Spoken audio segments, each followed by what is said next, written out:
The Hotel X was a vast, grandiose place with a classical facade, and at one side a little dark doorway like a rat hole, which was the service entrance. I arrived at 7:15 in the morning. A stream of men with greasy trousers were hurrying in and being checked by a doorkeeper who sat in a tiny office. I waited, and presently the chef du personnel, a sort of assistant manager, arrived and began to question me. He was an Italian with a round, pale face, haggard from overwork. He asked whether I was an experienced dishwasher, and I said that I was. He glanced at my hands and saw that I was lying, but on hearing that I was an Englishman, he changed his tone and engaged me. "We have been looking for someone to practice our English on," he said. "Our clients are all Americans, and the only English we know is—" He repeated something that little boys write on the walls in London. "You may be useful. Come downstairs." He led me down a winding staircase into a narrow passage, deep underground, and so low that I had to stoop in places. It was stiflingly hot and very dark, with only dim yellow bulbs several yards apart. There seemed to be miles of dark labyrinthine passages, actually I suppose a few hundred yards in all, that reminded one queerly of the lower decks of a liner. There were the same heat and cramped space and warm reek of food, and a humming, whirring noise. It came from the kitchen furnaces, just like the whir of engines. We passed doorways which let out sometimes a shouting of oaths, sometimes the red glare of a fire, once a shuddering draught from an ice chamber. As we went along, something struck me violently in the back. It was a 100-pound block of ice, carried by a blue-aproned porter. After him came a boy with a great slab of veal on his shoulder, his cheek pressed into the damp, spongy flesh. They shoved me aside with a cry of "Sauve-toi, idiot!" and rushed on. On the wall under one of the lights, someone had written in a very neat hand, "Sooner you will find a cloudless sky in winter than a woman at the Hotel X who has her maidenhead." It seemed a queer sort of place.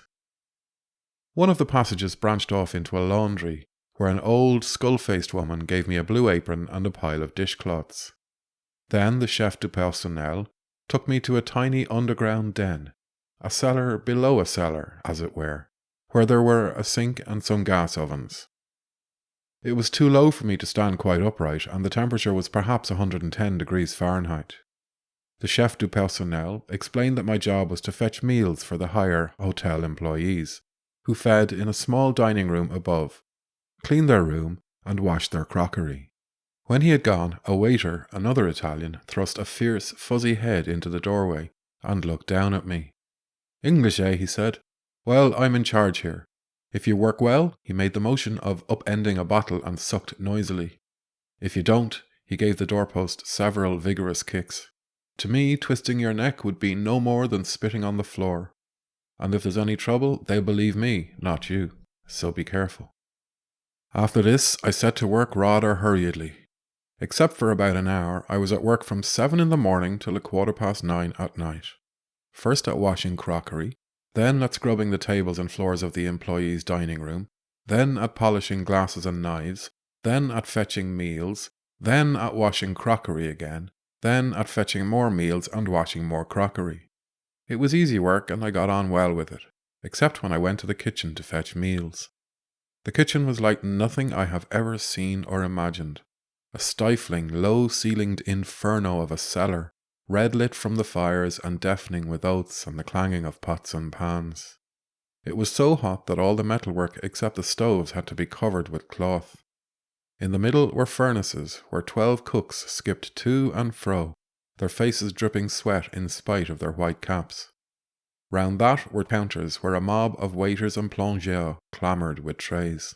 Scullions, naked to the waist, were stoking the fires and scouring huge copper saucepans with sand. Everyone seemed to be in a hurry and a rage. The head cook, a fine scarlet man with big mustachios, stood in the middle, booming continuously. "Ça marche, deux œufs brouillés. Ça marche, un chateaubriand aux pommes sautées," except when he broke off to curse at a plongeur. There were 3 counters, and the first time I went to the kitchen, I took my tray unknowingly to the wrong one. The head cook walked up to me, twisted his moustaches, and looked me up and down. Then he beckoned to the breakfast cook and pointed at me. "Do you see that?" This is the type of plongeur they send us nowadays. Where do you come from, idiot? From Charenton, I suppose. There is a large lunatic assignment at Charenton. From England, I said. I might have known it. Well, mon cher monsieur l'anglais, may I inform you that you are the son of a whore, and now, fume-moi le comte to the other counter where you belong. I got this kind of reception every time I went to the kitchen, for I always made some mistake. I was expected to know the work, and was cursed accordingly. From curiosity, I counted the number of times I was called Macaho during the day, and it was 39. At 4:30, the Italian told me that I could stop working, but that it was not worth going out, as we began at 5. I went to the lavatory for a smoke. Smoking was strictly forbidden, and Boris had warned me that the lavatory was the only safe place. After that, I worked again till 9:15, when the waiter put his head into the doorway and told me to leave the rest of the crockery. To my astonishment, after calling me pig, mackerel, etc. all day, he had suddenly grown quite friendly. I realised that the curses I had met with were only a kind of probation. That'll do, mon petit, said the waiter. Tu n'es pas des brouillards, but you work all right. Come up and have your dinner. The hotel allows us 2 litres of wine each, and I've stolen another bottle. We'll have a fine booze. We had an excellent dinner from the leavings of the higher employees. The waiter, grown mellow, told me stories about his love affairs, and about 2 men whom he had stabbed in Italy, and about how he had dodged his military service. He was a good fellow when one got to know him. He reminded me of Benvenuto Cellini somehow. I was tired and drenched with sweat, but I felt a new man after a day's solid food. The work did not seem difficult, and I felt that this job would suit me. It was not certain, however, that it would continue, for I had been engaged as an extra for the day only, at 25 francs.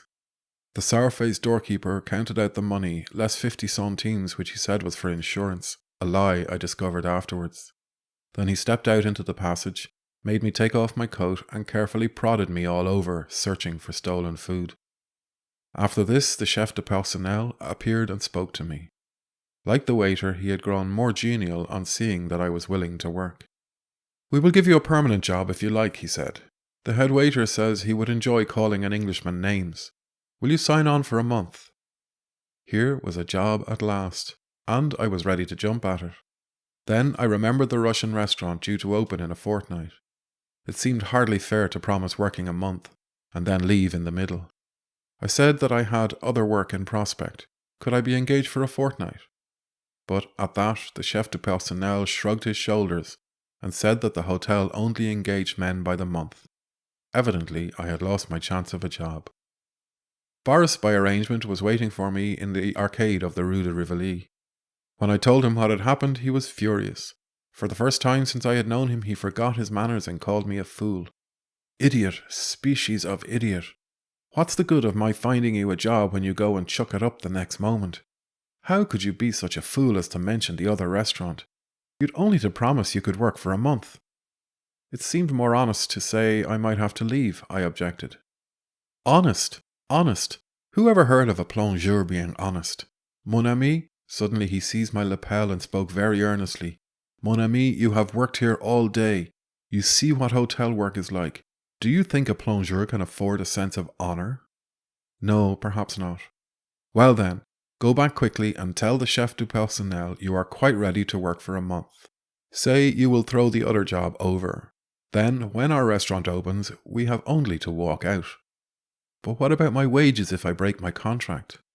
Boris banged his stick on the pavement and cried out at such stupidity. Ask to be paid by the day. Then you won't lose a sou.